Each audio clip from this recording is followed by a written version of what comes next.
Good afternoon, guys. This is Ed back at the shop. We're grinding some 360 Mopar caps. Some of you guys was wondering how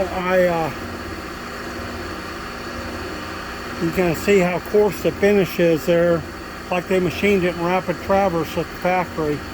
But you can see I dusted that off. So I locate on this flange against this big plate here. See if I can, there I go. Against this big plate here.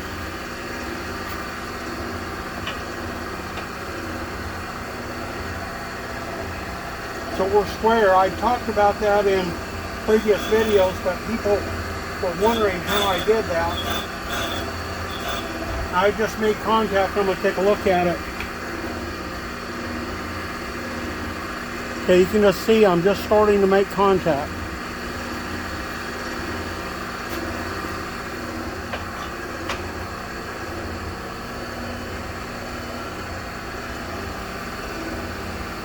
I'll come up, I'll make contact.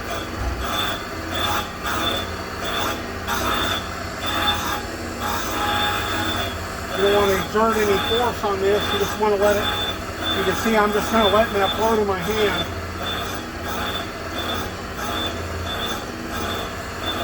And I'll let it kind of spark out.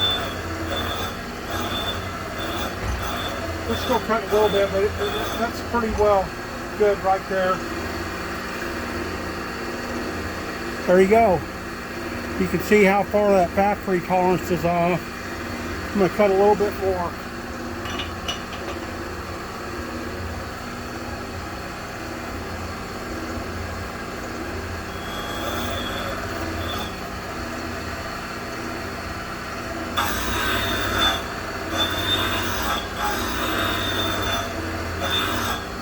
I am wearing a dust mask,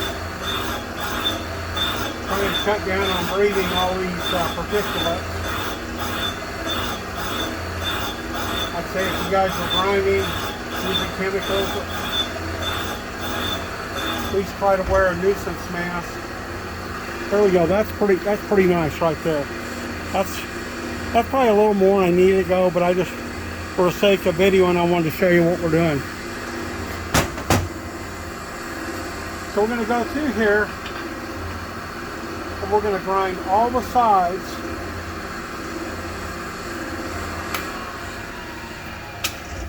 I'll be right back. Okay, you can see that cap is square up against there.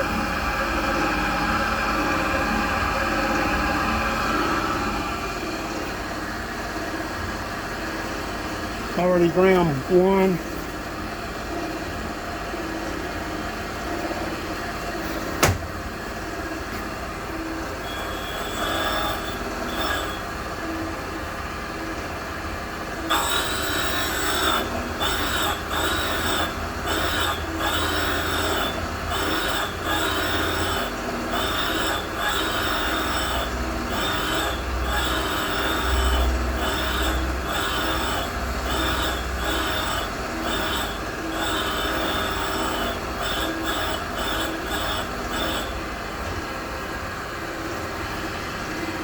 There you go.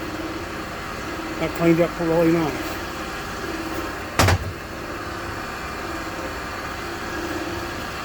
I'll grind the rest of these and then I'll be back. Okay, I went back in that one. It was actually number one cap, and I ground it a little more. But you can kind of see how coarse that is. You know, the factory, they were probably, some guy was back there, probably had a rapid traverse. They just probably set it up. They probably dialed it into 10 thousandths and whacked it, and they never even cared if they cleaned it up or how square it was. So all these are real nice. There's our thrusts. You want to cut the thrust square. A lot of guys say, well, you know, you put the bearing in there and cut it off the bearing. That would be fine to do that, and I'm going to catch a lot of flack for this.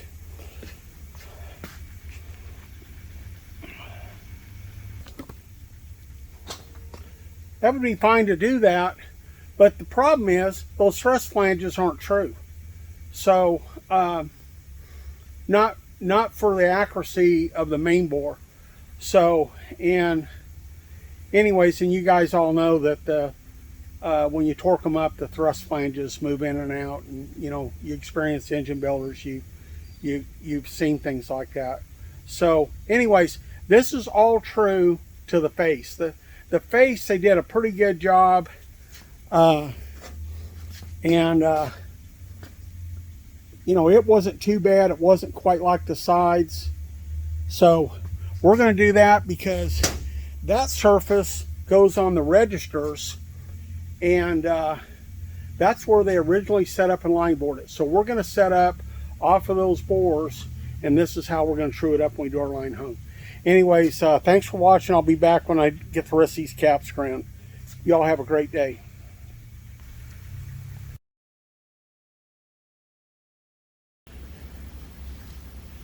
Hello guys, Ed back at the shop. We're back on our 360 Mopar, and I wanted to show you, you guys, if you use very much ARP, or you can buy bulk, and have a little container like this. Get you a little acid brush, and you can brush on the lead of the, you don't have to get it on the bottom. And then up here on the head of the bolt, you don't have to get the whole washer. Just get some lube there, and then one thing you want to do, now this block, I'll screw this in. What you want to do, you want to screw these in. You don't have to do them all, I mean, but you can if you want. And take your caliper,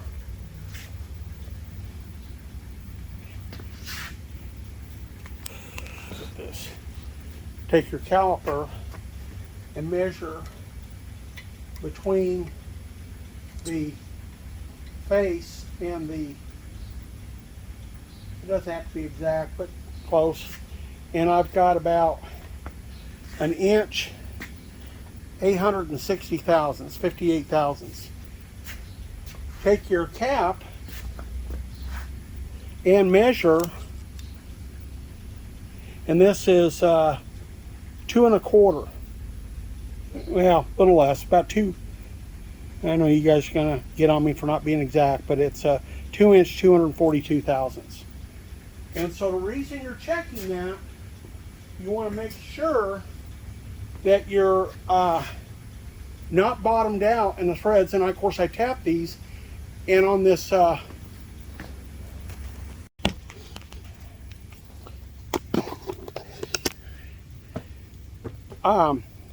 I used a 1/2 inch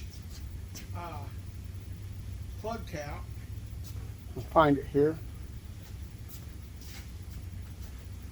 A good quality machine grade 1/2 inch plug tap. So it's got a lead on or a taper. I did not bottom tap these. On these Chrysler 360s, the center mains go through, they're not blind.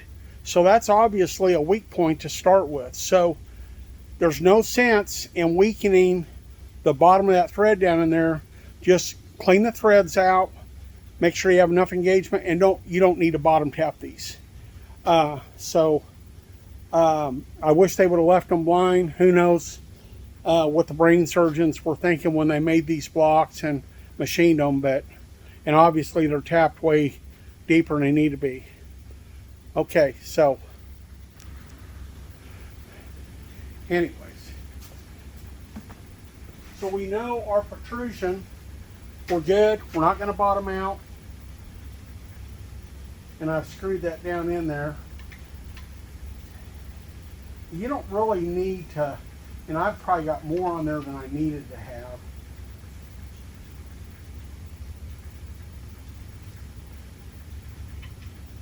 We've got all of our caps ground. Everything's super nice.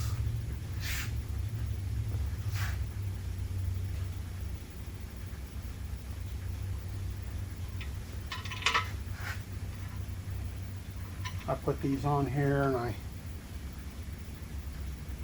these are not like the Chevrolets, so they go locate lock to lock, if you want to use that terminology. Get you a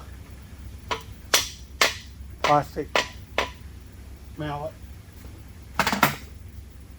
So, all right, and then there'll be one more thing I'll show you on this rear cap here in a minute. Let me get these tightened up.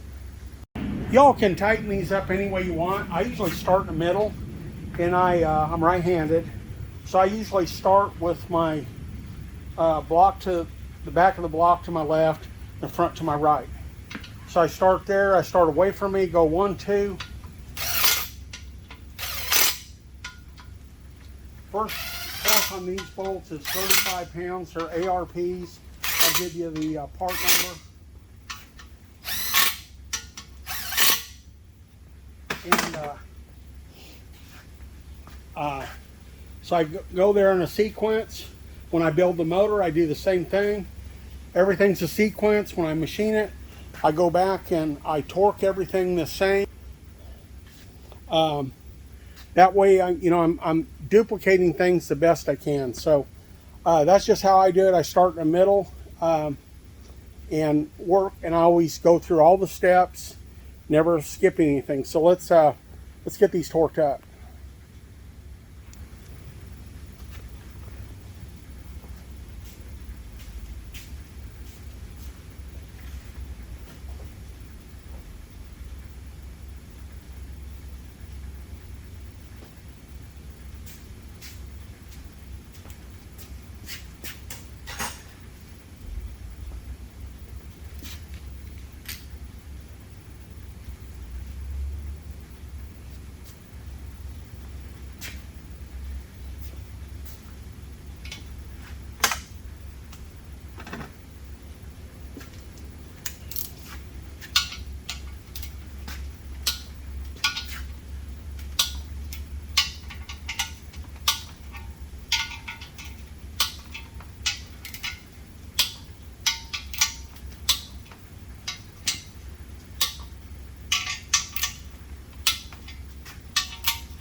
Okay,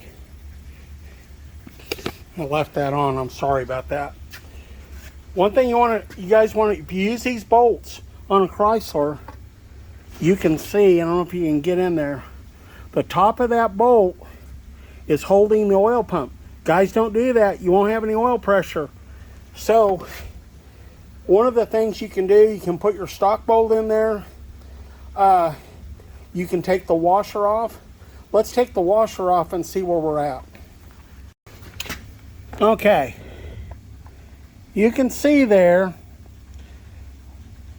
on the side over there by that boss, the head of the bolt is still hitting on the oil pump.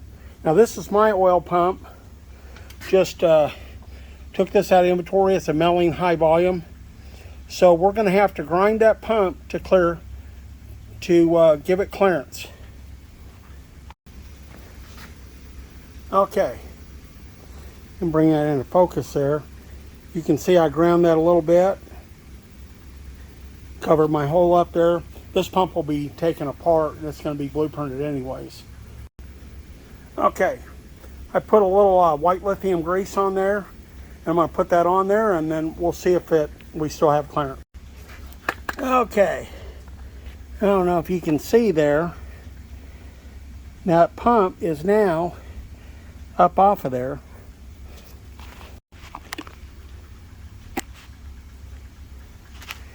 Okay, I've got a 25 thousandths feeler gauge.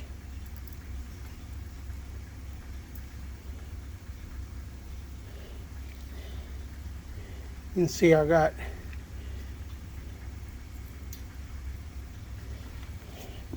see if I can get down there and look up in there, but my feeler gauge goes in between.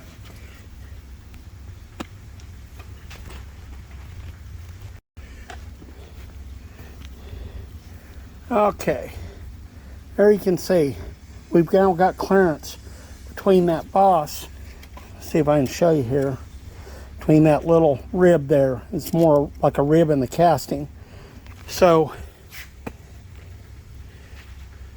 okay, here's a feeler gauge. I'm checking that. It's a 1.5 valve,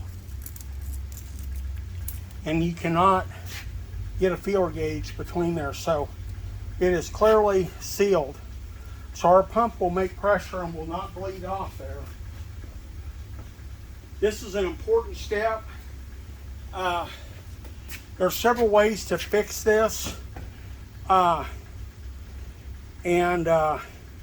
This is probably the easiest one, and the reason I'm doing this, because when I line hone this, as the Chevy that we just did, the 427, I'm going to torque the oil pump on there, and of course we have 2 bolts. So as you can see, where the one bolt is up here, that's toward the front of the cap, and this one's toward the side. So we're going to get bore distortion over here, and we will get bore distortion in the front. So we have 2. Of course, they don't tighten as tight as the Chevrolet, but anyways, it's important not to skip these steps. Check things. Even, you know, you're going to get something that you're not familiar with. Always make sure if something's bolting on top of something, make sure that if something's bolting on top of something, that, you know, an oil pump, you know, your stroker cranks, check this. And I know that you more experienced people know this, but a lot of guys are just going to rebuild their regular motor. They might want to put some ARP bolts in there and do an upgrade, which is great. This is let's see here.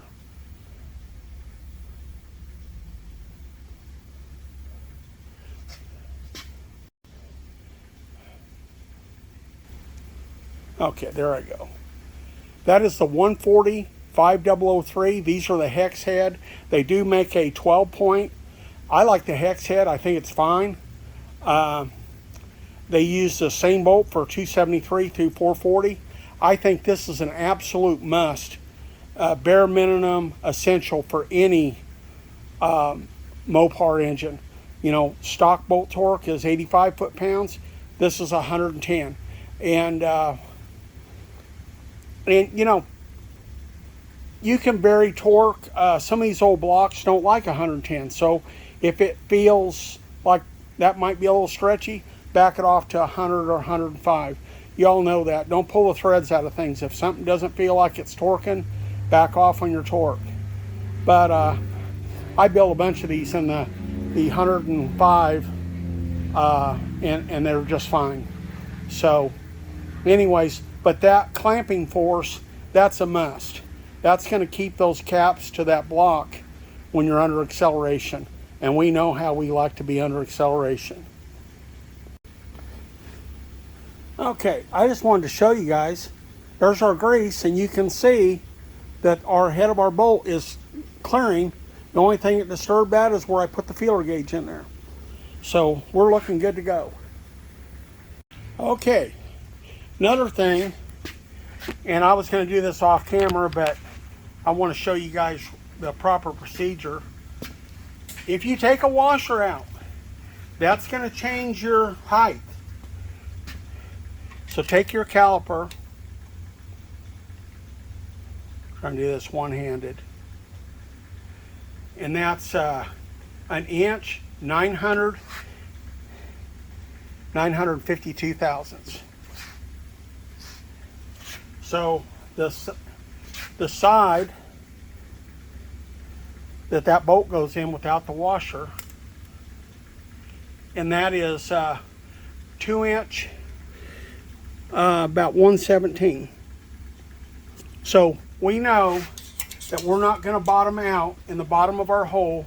These are blind holes in the back. So especially your blind holes, you want to check that. So we're good to go. So, whoops.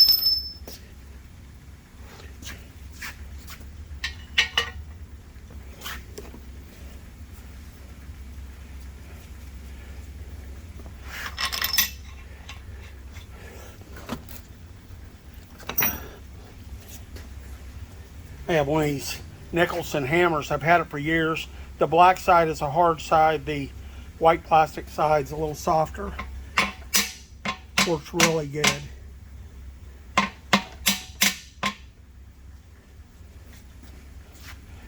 Okay.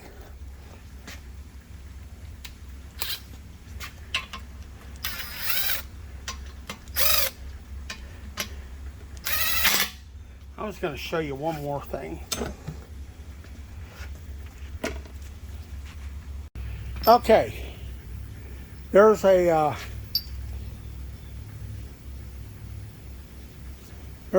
stock Mopar bolt,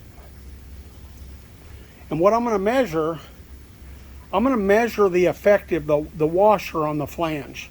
I'm going to measure the diameter of that, just for grins,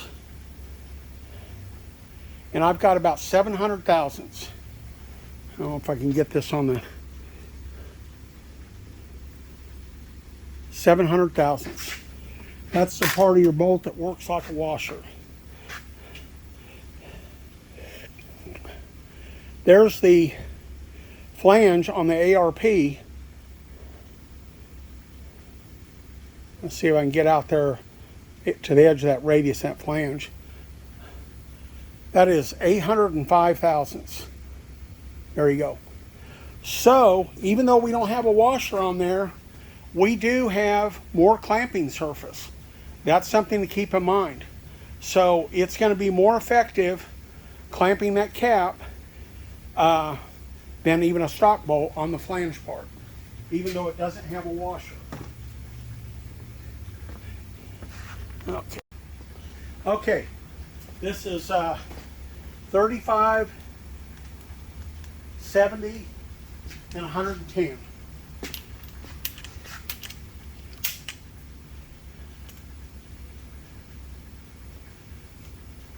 The first torque wrench I used was a Proto, and this one I'm using is a Snap-on.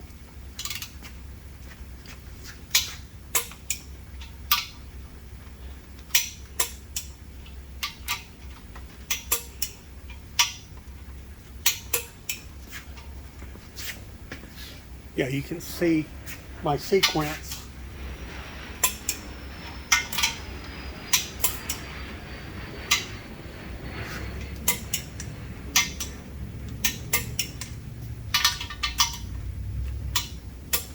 I really like the release mechanism of this wrench.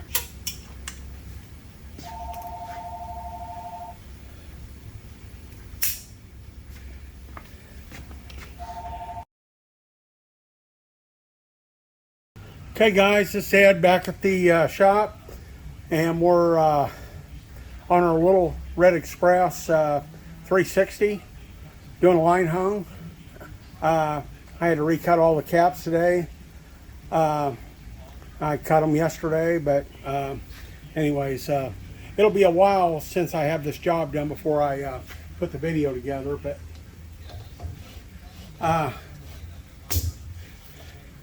You can see there, got my dial indicator on. Got the bottom side of the mandrel up. The guides are up. Now we're going to turn it to the stone side, up.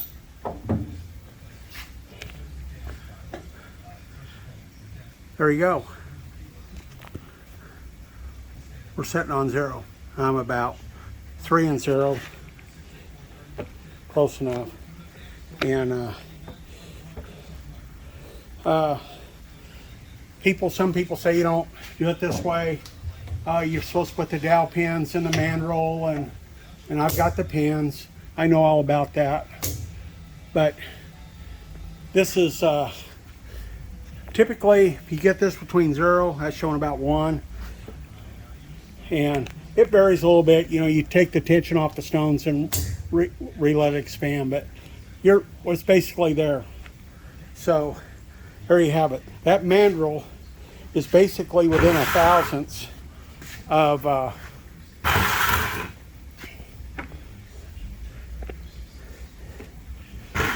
being concentric. This is the preferred method for precision line honing.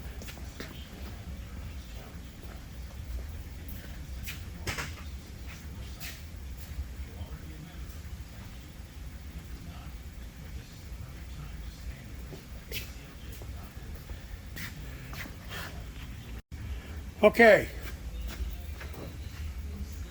I've not started honing yet.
Okay, you can see there we're not touching on the sides yet. Yeah, look at that rear main.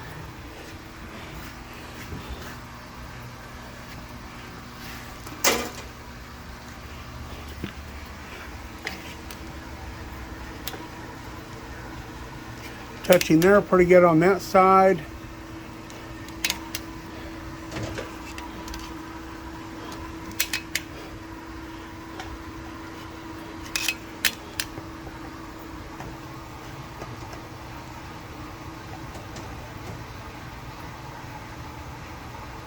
Yeah, you can see a black shadow there.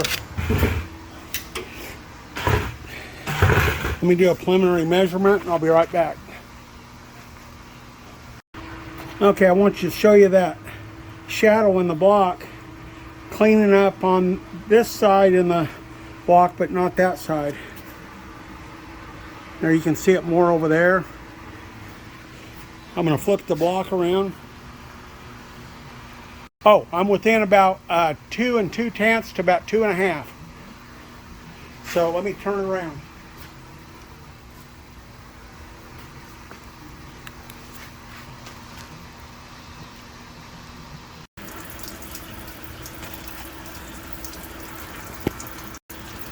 Okay guys, I'm back with you. Got it flipped around.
Okay, it's starting to round up, I can already tell.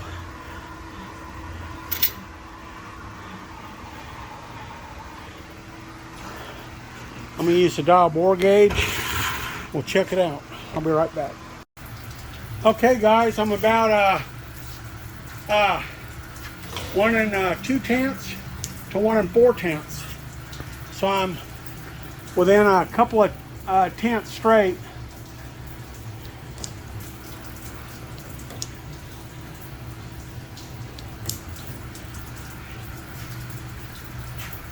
Okay, here we go.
About a 1/2 6/10 tight. 1/2. 1/2.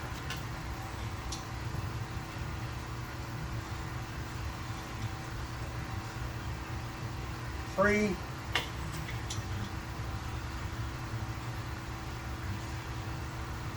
3. 3 or 4.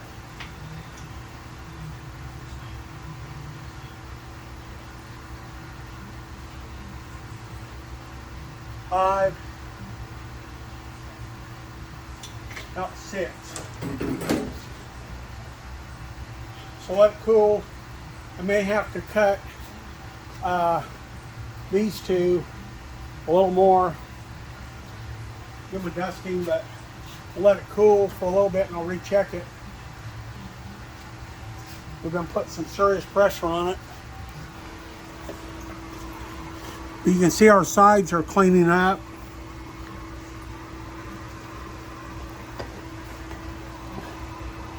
Our rear cap, you can just see a little black shadow right up there. That's not going to hurt anything on the parting line. I'll let it cool and I'll be right back.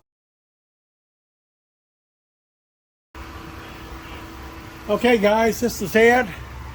I'm back. I dusted my caps off. I'm back with you. I did the finish hone. I will let it set tonight. I'm going to recheck my calibration on the tape.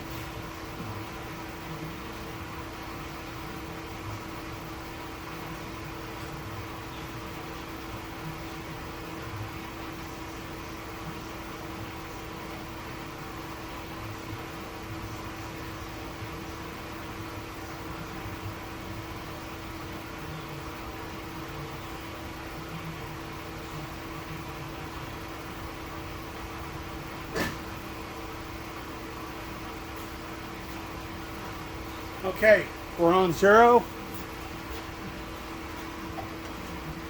Go back in here. We'll start at the rear main.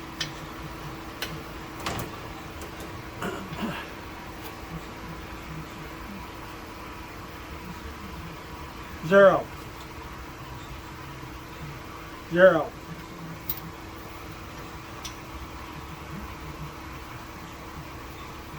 0. 0.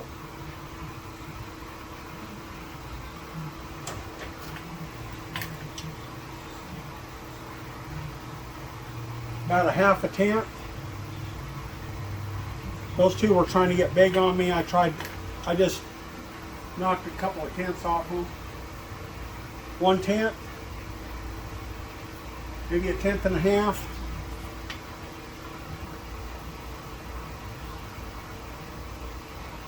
1/10. 1/10. There you have it, guys. Check and see how we're looking for roundness. Nice and round.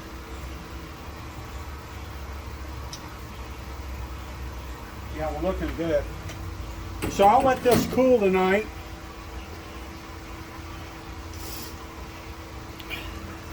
Give you kind of a look-see. I'll take the mirror. You can see the side that's closest to me. We can't obviously see that, but we can see it cleaned up nice. Nice. This thing was bad. Okay, that looks super. Get my camera in. Nice close up there. Of course, you can see where I broke the edges there like I always do, you guys that watch the channel. You can see just maybe a little bit of a shadow on number 4, the parting line. There's nothing wrong with that. But our rear that was so bad, it come out really nice. Looks super good. Nice cross hatch. You can see we got our oil pump on there. That's nice. I deburred all these oil holes before I started. So there you have it. It's been a challenge. This was a job, I'm telling you. So if you guys like this content, please like, share, and subscribe. Share it with your friends, family members. I appreciate y'all watching, each and every one of you. I thank you a lot. Okay, here's Ed. I appreciate it, guys. Thanks for watching, and you guys know the drill. This is a challenge. We didn't quit till we had it, but I'm very happy that we had another successful line home. Thanks for watching, and have a great day.